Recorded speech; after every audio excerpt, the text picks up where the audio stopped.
Bueno, y regresamos a México, pero vamos ahora a hablar con Juan González. Él es asesor senior del presidente Biden en el Consejo Nacional de Seguridad. Muchas gracias, Juan.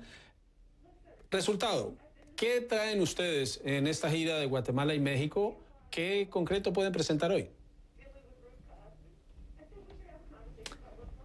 Bueno, Juan Carlos, muchas gracias. La vicepresidenta pasó día y medio en Guatemala.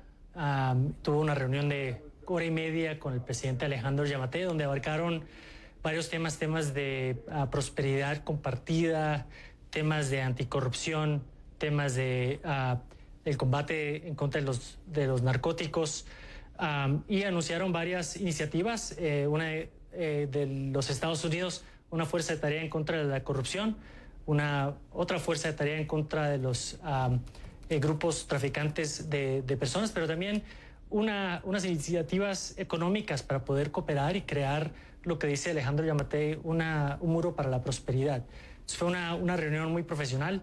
Ahora en México, resaltando la diplomacia variada que se necesita en diferentes países, el rol de la vicepresidenta, pasamos más de 2 horas en reuniones con el presidente de México, la mayoría de las cuales ella se reunió en privado con él porque quería establecer una amistad personal, pero también hablar de temas como solo 2 líderes elegidos lo pueden tener. Anunciaron que el diálogo de alto nivel económico se llevará a cabo en septiembre, un diálogo al nivel de gabinete este verano en temas de seguridad, de cooperación de seguridad, pero también hablando sobre los temas prioritarios del presidente López Obrador, que son invertir en el sur de México, varias iniciativas por el Departamento de Comercio y otros departamentos y agencias del gobierno estadounidenses para trabajar en conjunto con México, incluso una alianza que se firmó entre los Estados Unidos y Amexid para promover desarrollo económico en Guatemala, El Salvador y Honduras. Ahora, Juan, anunciaron esta tarea de trabajo para luchar contra la corrupción. Guatemala tenía la CICIG y no le renovaron el mandato. Honduras tenía una agencia propia de ese tipo. El Salvador acaba de terminar el acuerdo con la CCS.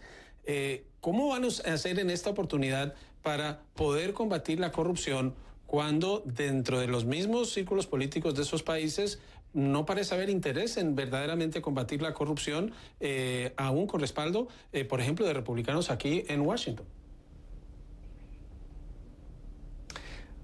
Bueno, Juan Carlos, en primer lugar, el anuncio de la Fuerza de Tarea cumple con un compromiso del presidente Biden durante la campaña de tomar de una forma prioritaria la corrupción en Centroamérica. También habrás visto el 3 de junio se anunció en un memorándum la administración, el combate en contra de la corrupción será central en toda la seguridad nacional de los Estados Unidos, pero reconociendo que la CICIG, la MASI y otras iniciativas similares en Centroamérica dejaron de existir, tenemos que ver el tema de corrupción por varios ángulos. El primero es obviamente lo que puede hacer unilateralmente los Estados Unidos, entonces estamos incrementando la capacidad de los recursos para poder organizar investigaciones desde los Estados Unidos, pero también estableciendo asesores legales regionales en cada país para trabajar con los fiscales que están tratando de formar casos en contra de la corrupción, narcotráfico, tráfico de personas, etcétera.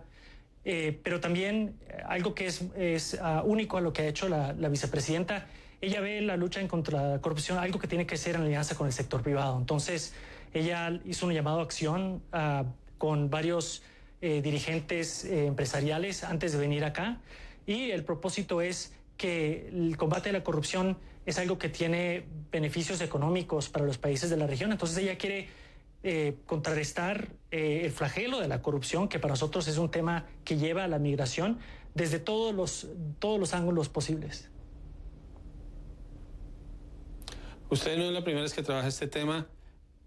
¿Cuál es el ambiente ahora y qué tan viable ve convencer a estos gobiernos de trabajar en el tema y de frenar unos flujos que es una tarea que toma tiempo? Ustedes quieren frenar esto ya, pero las iniciativas que van a tomar son de mediano y largo plazo. ¿Cómo lo van a hacer y cuándo piensan ir a la frontera? Son cortas, medianas y largo plazo. La vicepresidenta, ella y todos estamos de acuerdo que migrantes no quieren irse de sus países, lo tienen que hacer porque están huyendo violencia, falta de oportunidad económica, escasez de comida o el impacto de los huracanes del año pasado. Entonces, a corto plazo ella fue instrumental en el anuncio de 310 millones en ayuda humanitaria para los países afectados por los huracanes del año pasado. 194 millones de esos fondos ya han sido entregados. El tema de la lucha en contra la corrupción también le da esperanza a los países de la región que viene ayuda, ¿no? El tercero es buscar alianzas con estos gobiernos para avanzar reformas fundamentales para crear el espacio económico y político en esos países para que puedan prosperar de una forma mucho más amplia. La pregunta en cuanto a la frontera, ella esencialmente está visitando la frontera porque la cooperación con México es clave para poder manejar el flujo migratorio de una forma responsable. La cooperación con Guatemala, El Salvador, Honduras es clave para nosotros. Nosotros no podemos manejar la migración solo en la frontera y yo creo que la visión que tienen el presidente y la vicepresidenta, ellos lanzaron un proyecto de reforma migratoria, están invirtiendo recursos y mucha atención a la frontera y invertir en la falta de prosperidad e inseguridad que lleva a la inmigración es una forma comprensiva de manejar el tema migratorio y fundamentalmente se forma en base en reconocer de que uno tiene que invertir en la prosperidad y la seguridad de nuestros vecinos para poder manejar el flujo migratorio. Pero también ella, en regreso del viaje, le ha pedido al secretario de Homeland Security, de DHS, Ali Mayorkas, que visite a México, también va a visitar a Guatemala. Él ha ido a la frontera. Entonces es algo que no es solo la vicepresidenta, es el gobierno entero que está enfocado en este tema. Y antes de terminar, Juan, le quiero preguntar por lo que está ocurriendo en Nicaragua, el arresto de Cristiana Chamorro, ahora de Arturo Cruz, potenciales aspirantes presidenciales, caso similar se anticipa con Félix Maradiaga. La posición de Estados Unidos y qué puede hacer Estados Unidos en este caso. Bueno, ya hemos manifestado nuestra preocupación. El secretario Blinken ha hablado con el canciller nicaragüense, la embajadora Thomas Greenfield, cuando yo estuve con ella en Quito hace un par de semanas, también tuve esta conversación. Nosotros le habíamos propuesto al gobierno nicaragüense hablar con ellos sobre cómo poder buscar una forma de permitir que los nicaragüenses sean los que elijan a sus líderes. No demostraron interés y ahora están cerrando el espacio político y poniendo, encarcelando a Chamorro, también al que fue embajador, a Arturo Cruz. Eso demuestra que en Nicaragua ni están fingiendo una democracia. Y esto va por mal camino. Entonces hemos manifestado nuestra preocupación muy grave. Estamos en conversaciones con nuestros aliados en Europa, pero también la OEA, y vamos a tomar medidas en estos próximos días. Pero es algo que vamos a hacer de una forma multilateral para demostrar que no es solo los Estados Unidos, pero la entera comunidad internacional que está muy preocupada. Al fin y al cabo, no tiene nada que ver con la ideología, es con el proceso. No importa que alguien que sea de izquierda o derecha, si el pueblo nicaragüense elige de forma justa y libre a sus líderes, ellos son los que deciden y buscaremos trabajar con quien elijan. Es lo mismo en Perú, por ejemplo. Vemos que todavía no se ha resuelto el resultado de esa elección. Para nosotros no importa quién gane la elección mientras sea de una forma justa y libre, porque al fin y al cabo son nuestros ciudadanos los que deben de decidir quiénes son sus líderes y dirigentes. El tema de Colombia, Juan, la CIDH se encuentra en ese país. Hay denuncias de abuso de autoridad, personas desaparecidas que el gobierno ha dicho no han sido ubicadas, heridos, muertos y un paro nacional que no termina. ¿Cuál es la posición de Estados Unidos en este caso? ¿Y ha conversado usted con las autoridades de ese país sobre las denuncias del uso excesivo de la fuerza, tanto por parte de la policía como el hecho de que han sido registrados civiles disparando en las calles y también deteniendo y entregando a personas a la policía? Gracias por esa pregunta, Juan Carlos. Recordemos que aquí en los Estados Unidos también tuvimos protestas y hemos tenido un debate sobre el rol de la policía y qué responsabilidades tienen. La perspectiva nuestra, la política nuestra es clave, que es manifestantes pacíficos tienen un derecho fundamental de manifestar sus preocupaciones. Los que están involucrados en vandalismo y violencia, ese no es un derecho y les debe caer la ley encima. pero las fuerzas de seguridad tienen una responsabilidad especial y en cualquier reportaje o reporte de abusos, de violación de derechos humanos, se deben de investigar de una forma seria.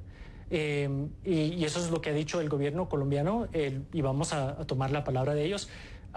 El diálogo nacional es la ruta por delante, porque la mayoría de los manifestantes son pacíficos, es un grupo muy pequeño de personas que están involucrados en violencia. Eso lo tenemos que reconocer.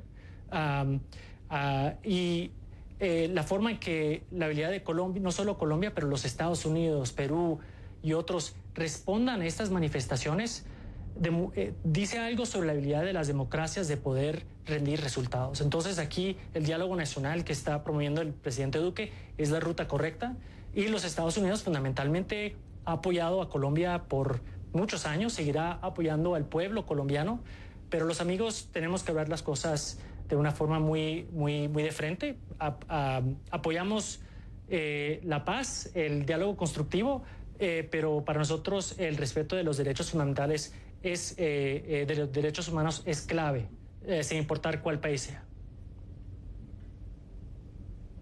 Juan González, y ahora sí doy el cargo correcto, Juan González es asesor presidencial y director senior para el hemisferio occidental del Consejo Nacional de Seguridad, acompañándonos desde Ciudad de México. Gracias, Juan, por estar nuevamente en Directo USA. A ti, Juan Carlos.